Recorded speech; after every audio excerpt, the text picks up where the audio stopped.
This is the Sony A7s III, a hugely capable video camera, but what I've been trying to find out over the last few weeks is how good this camera is for stills photography, and that's what we're going to be talking about today. Hi, I'm Andy, welcome to Camera Cravings, I hope you're all well. If you're new here, do consider subscribing, and if you haven't already, click that bell for notifications of new videos as and when they come out. So today, talking about the A7s III, I've had this camera for a few weeks now, and I've been able to put it through its paces for both video and photos. And today I wanted to talk about how good a camera it is for photos, and I wanted to cover the kind of key things that I look for in a camera that I use for photography, for corporate work and client work, and also just for personal use. So the first thing is usability. How easy is this camera to use? The menu systems, all of that stuff that kind of makes you want to pick up a camera or not. And having used the Canon R5 for a couple of months now, it's been interesting going back to a Sony body. The other thing that I really want to talk about today is image quality and resolution, and those two things go kind of hand in hand to some degree. And then finally, autofocus, the autofocus system. How good is it on this camera? And is it as good as offerings from Canon, for example? First of all, I want to talk about the kind of usability and ergonomics of this camera. And I touched on this in my unboxing video of this camera, so if you haven't already, check that out. I'll link it somewhere up here. But essentially, to keep it short, this is, for me, the best camera, mirrorless camera that Sony's put out in terms of the grip, how it feels in the hand, and then also the touchscreen. Obviously, it's got a flippy screen, which is new for Sony. It's got a touch screen, which again is fairly new. It's full touch menu, and the touch menu is really good. It's pretty intuitive, and things are where you'd expect them to be. They've recategorized the menu system, and it just works far, far better than the old system, I think. Still not perfect by any means, but it is a nice camera to use now. I really like the button layout. I really like the kind of grip. I still don't find this camera as comfortable to hold as the Canon R5. I still think Canon are ahead in that respect, mainly just because it's not as curved as the Canon cameras. And yeah, I don't know, there's something about it, just for my hands anyway. I prefer the Canons, but this is a huge improvement over previous Sonys, particularly the second generation of Sony cameras, so the A7RIII and the A7s II. They were much smaller and had really quite awkward grips. So yeah, that's a big win for Sony on. The other thing that I really love, which helps with the usability for stills particularly, is the viewfinder. It's getting close to 10 million dot, and that is a massive advancement compared to where we were a couple of years ago. And at the moment, I'd say this is one of the best viewfinders, if not the best, on the market. So I'm going to talk about image quality now, but before I do that, I just want to show you a series of images that I've taken with different cameras over the last couple of years. And some of them are with the new A7s III, and then the others are with the Canon R5, the A7RIII, and the A7RIII. So see if you can tell which is which. I'm just going to label them A, B, C and D, and then later on in the video I'll reveal which camera was which.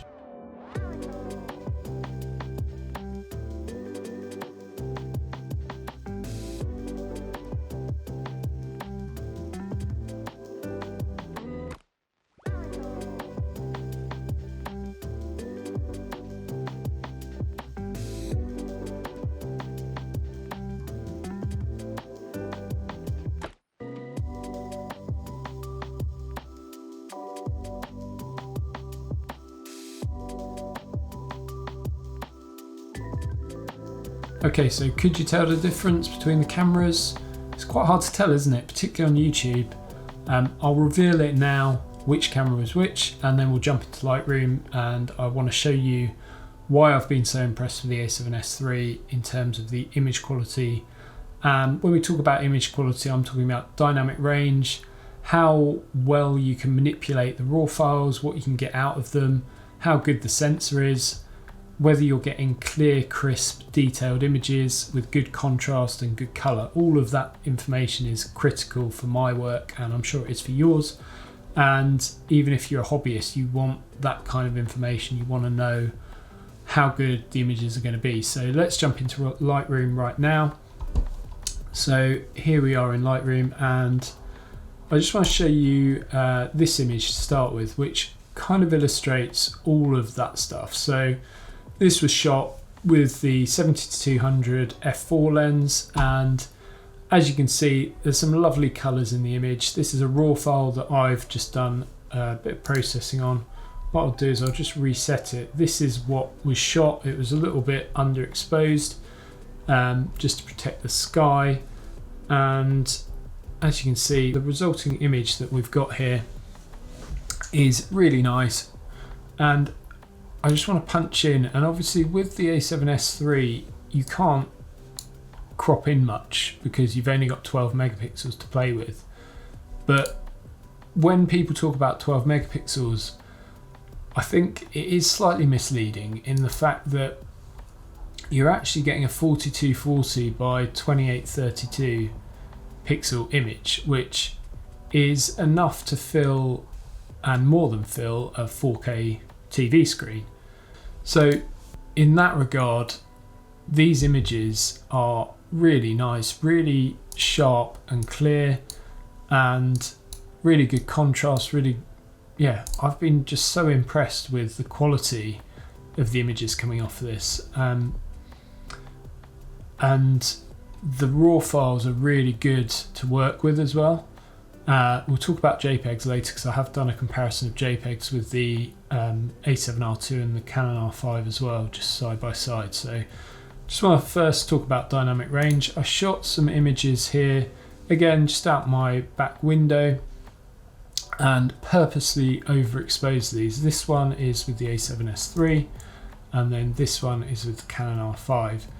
And there are slightly different focal lengths, but you get the idea. It's just to kind of as a bit of an experiment really, because what I've found with Sony sensors in general, and particularly with the A7s III, is that you can recover highlights really well. So if I'm going to do some processing now that is kind of outside what I would normally do. You wouldn't usually do this, but just to show and prove my point, I'm going to raise the shadows by 100%, bring down the highlights by 100, and then bring down the whole exposure by, let's say, 1.5 stops. So you can see there that we've retained quite a lot of detail, and actually you're left with a pretty decent image, and even if you brought the shadows down a bit.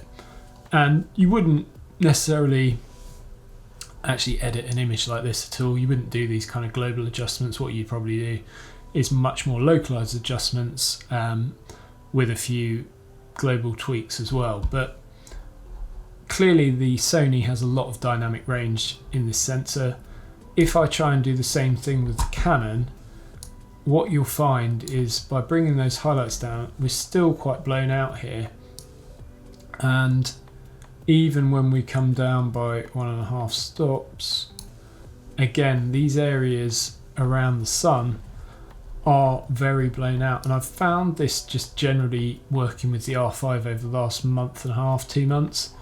I've taken it on quite a few photo shoots now, both personal and work photo shoots, and the same thing is happening with the R5. And I think it's just the fact that Canon sensors have come a long way in terms of the dynamic range, but I find they're better at shadow recovery than they are at highlight recovery.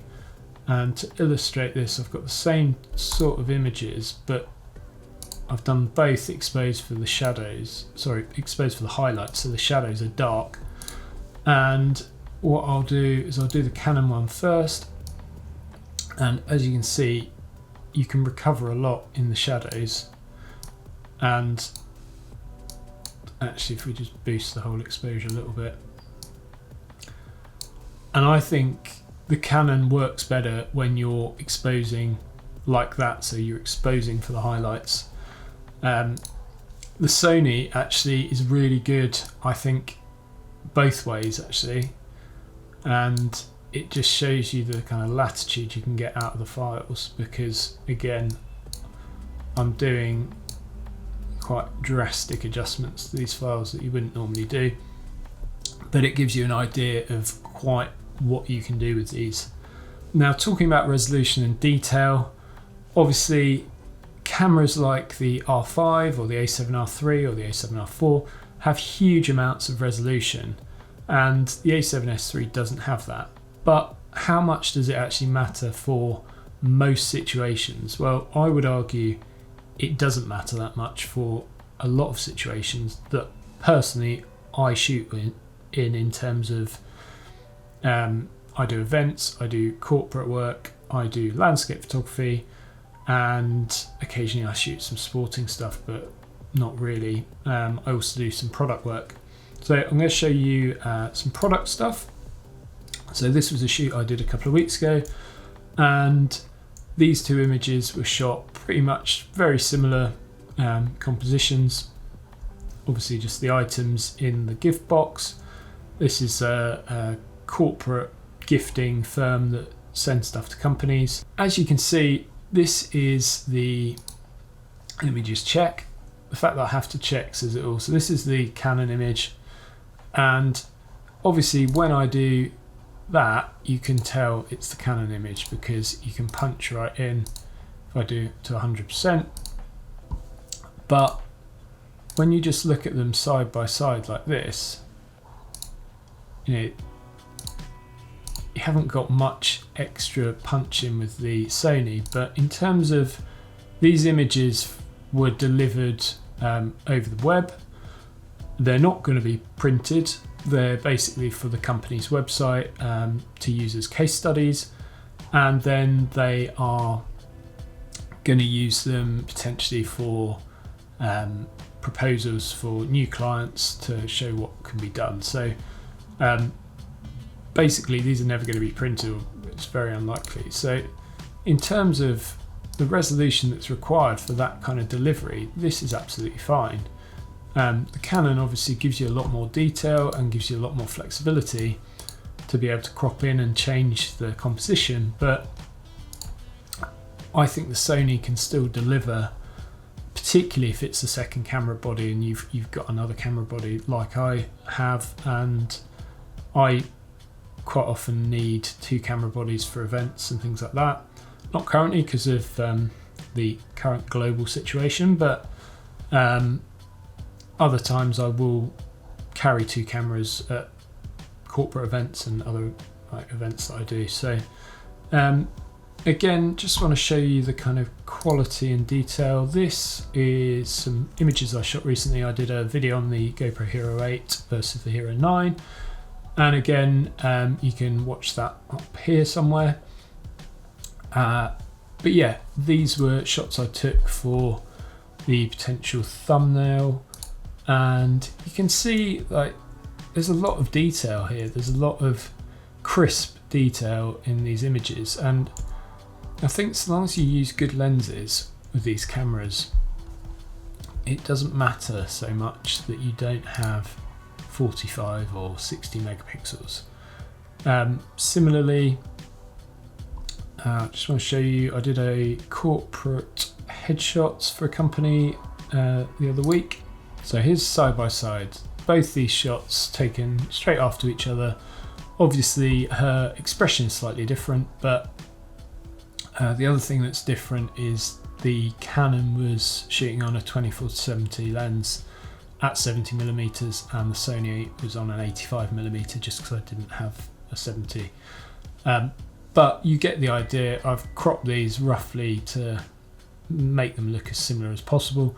And again, at this scale, and at the scale these are going to be viewed at online, these are going to be on a website. These were test shots, so it's not these particular images that she would have chosen, but I'm just using these as an example. But essentially, the point is, these are going to be used, the shots they chose are going to be used for their website, and again, they're going to be delivered at such low resolution for web that I just don't think it really matters that much. I think ultimately this camera can deliver what's required. So this is the,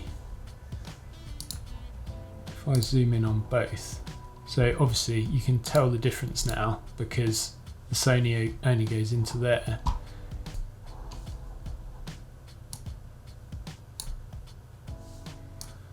So yeah, the Sony is on your right and the Canon is on the left. And personally, for this kind of work, I think either of these cameras would be fine.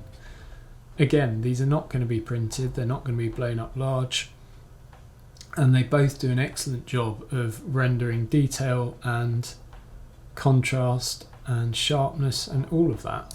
They both have eye autofocus and they both do a very good job.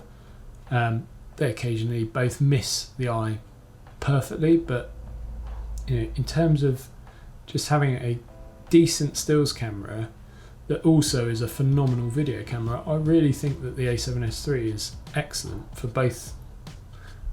And there's very few situations where you need the extra resolution, in my opinion. Obviously, if you're a landscape photographer and you're printing large scale prints, you're going to need a camera with a higher resolution generally than what the Sony A7S III can deliver. Similarly, if you're doing particular products or particular fashion shoots, things like that, you're going to want a high megapixel camera. But for most other examples, most other situations, this camera is going to deliver in terms of image quality. Now, before we conclude image quality, I just want to show you the JPEG kind of comparison that I've done. I took two shots here with the A7RIII and then the A7S III, and I'm just going to go to flip between them. So this is the A7RIII and this is the Sony A7S III.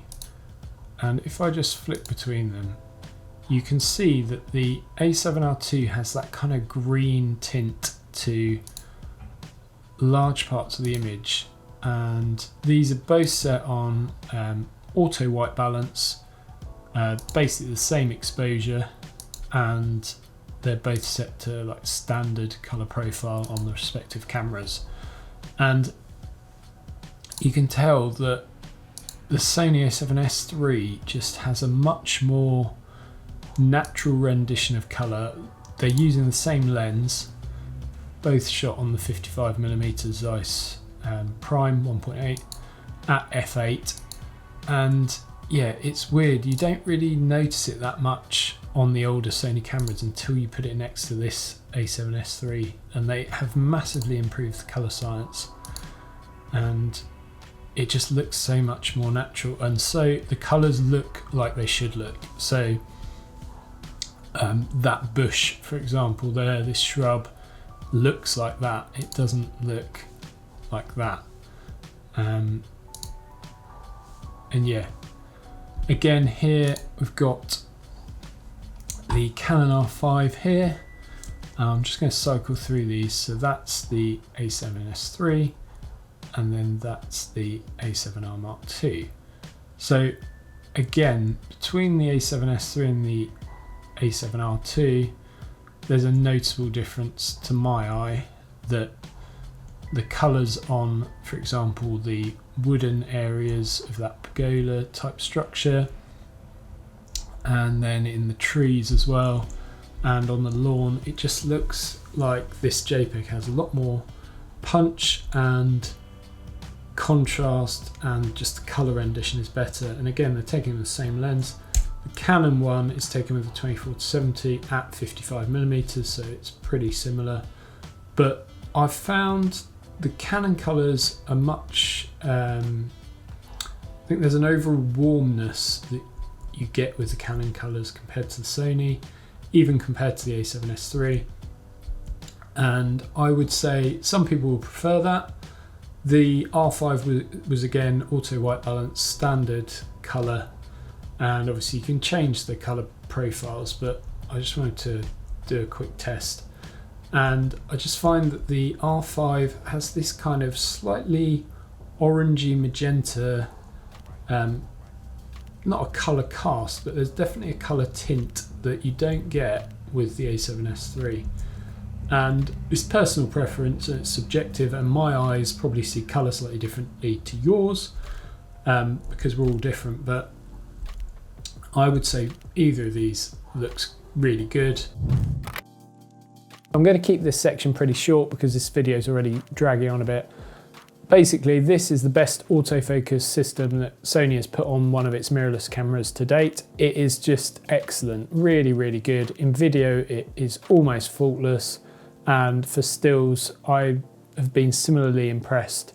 Things like the eye autofocus on people and on animals is really excellent, and rivals Canon's system. And also, I've been impressed by how far it will go down in terms of the negative EV it will go down to and still find focus and still have that box around the eye. I think on my cats it did it down to -2 reliably and down to -3 in some cases, and then on people it's done it down to -3 EV. That's just kind of extreme testing, but it shows how sticky it is and how well it tracks. So guys, I hope you found this video helpful. Please do give it a like if you have, and drop a comment below if you've got any questions about this camera or any other Sony cameras or the Canon R5, anything we've talked about in this video. And if you haven't already, do consider subscribing. Just gone over 2,000 subscribers literally yesterday, so I'm planning to do a giveaway to celebrate that milestone. So my next video, I'm going to just do a quick one with an announcement about that competition, and if you're subscribed you will see that, so turn on your notifications as well. I'm going to be giving away at least 2 prizes, so yeah, look out for that.